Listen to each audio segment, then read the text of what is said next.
Avez-vous parfois l'impression de changer constamment de prière parce que vous ne voyez pas encore de résultats?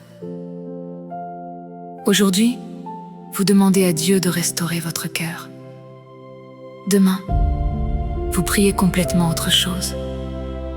Après-demain, vous revenez sur votre première demande, mais avec d'autres mots. Et si la Bible nous invitait plutôt à persévérer avec foi dans une même direction? Bienvenue au Centre Holistique, célébration et guérison. Aujourd'hui, nous découvrons le troisième principe qui peut transformer notre vie de prière. La puissance de la persévérance dans la même prière.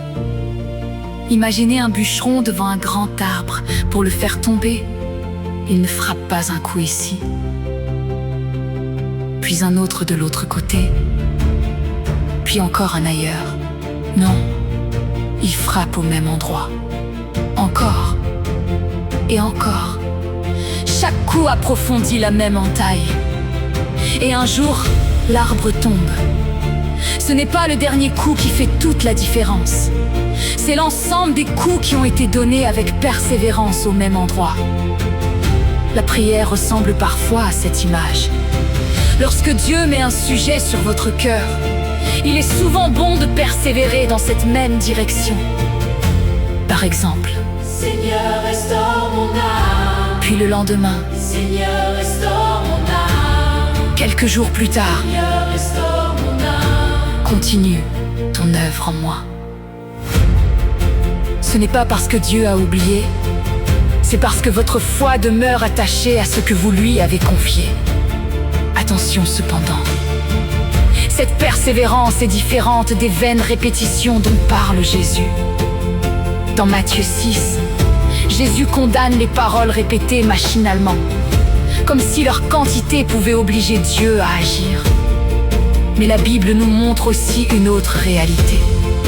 Dans Luc 18, Jésus raconte la parabole de la veuve persévérante. Pourquoi?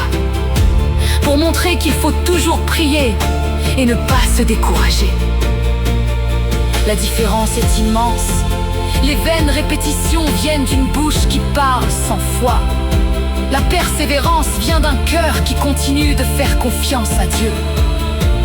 Chaque prière approfondit votre confiance. Chaque prière fortifie votre espérance.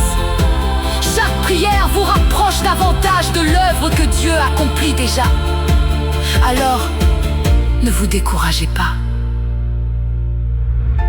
Si Dieu a mis un sujet important sur votre cœur, continuez de le chercher. Continuez de lui parler. Continuez de croire. Souvenez-vous, la persévérance dans la prière n'est pas le signe que Dieu tarde à agir. C'est souvent le chemin par lequel il fortifie notre foi pendant qu'il prépare sa réponse. Merci d'avoir suivi la troisième partie de notre enseignement sur les 5 principes qui transforment votre vie de prière. Je suis Mimi Jo.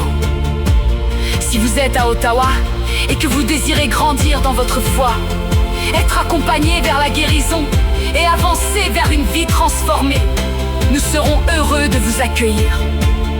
Si vous avez des questions sur cet enseignement ou souhaitez recevoir un accompagnement, écrivez-nous sur WhatsApp au +1 7913 7913. Souvenez-vous de ceci. Dieu ne cherche pas seulement à augmenter vos ressources. Il désire avant tout former le gestionnaire que vous devenez. Que le Seigneur vous bénisse abondamment. Et à très bientôt pour notre prochain enseignement.